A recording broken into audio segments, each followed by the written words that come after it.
I don't want to die, but I am dying. These are the infamous words of Brittany Maynard, a 29-year-old cancer patient who had an aggressive form of brain cancer,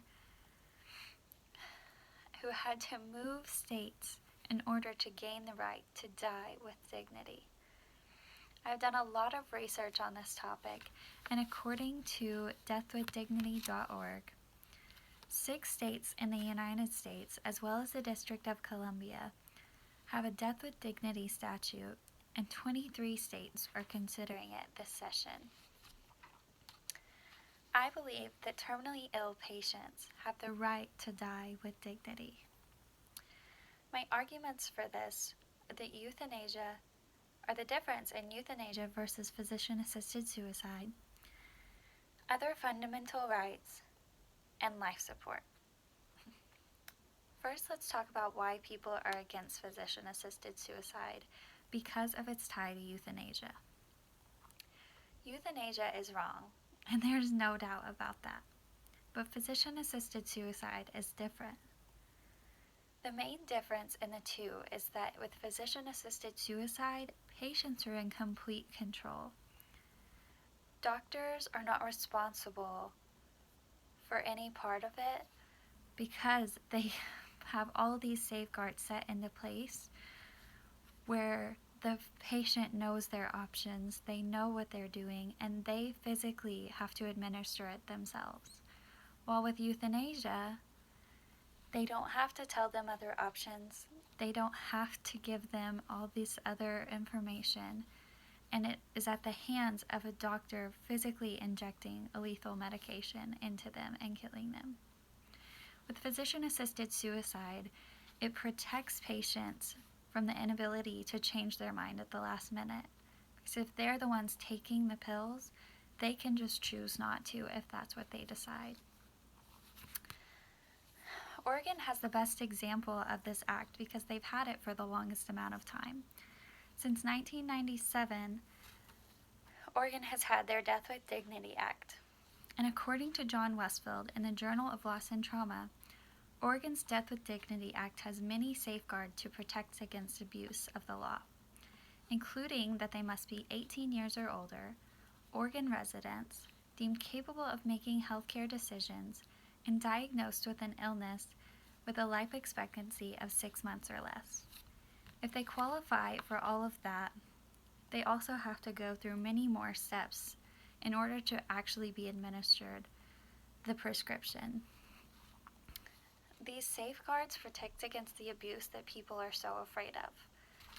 And if they're all in place, if all those states, including California that just passed this new act with almost the same safeguards, then there won't be any abuse, and then there's no problem. Next, let's talk about other fundamental rights and why physician-assisted suicide is not a fundamental right. According to a law review by Melissa Legault, physician-assisted suicide is as much a fundamental right as abortion, same-sex marriage, and withdrawal of life support because it also promotes autonomy, dignity, and personal and intimate decisions that were used as reasons for the other laws. Autonomy's definition is the respect for an individual's right to self-determination. If the other fundamental rights, such as abortion and same-sex marriage, were passed because they promoted autonomy, then how is physician-assisted suicide not also a fundamental right? How does abortion promote autonomy any more than physician-assisted suicide? How is there a more intimate decision than how you're going to die? Especially if it gives you the right to die with the dignity that you deserve. Next, let's talk about the constitutional right to withdraw life support. Individuals have had a constitutional right to refuse medical treatment since the 1990s. In the Journal of Legal Medicine, Benjamin Shabito states that a court case in 1990 ruled that patients have a fundamental right to refuse medical treatment, even if that means it will lead to the patient's death. How can they say that you can choose to say no to medication in order to die, but you can't say yes to medication in order to die? What is the big difference in dying without treatment or dying with treatment? Except that both of them give you the option to die with dignity. Both of them give you the option to not suffer for long periods of time.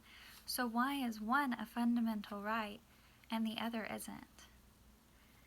The Cruzan case in the 90s is what recognized a liberty interest in hastening one's own death. But Glucksberg versus Washington spoke about the same thing, but one of them passed and one of them didn't. Patients have the right to say no, but they don't have the right to say yes. Thank you for listening. And as I come to the end of my speech, I hope that I have opened your eyes. I hope that I have shown you the difference in euthanasia versus physician-assisted suicide. The not so difference in the fundamental rights that we have passed. And the fact that life support, the withdrawal of life support, is no different than physician-assisted suicide. And when it's your turn to vote, I hope you'll consider the terminally ill patients who are suffering and dying without their dignity.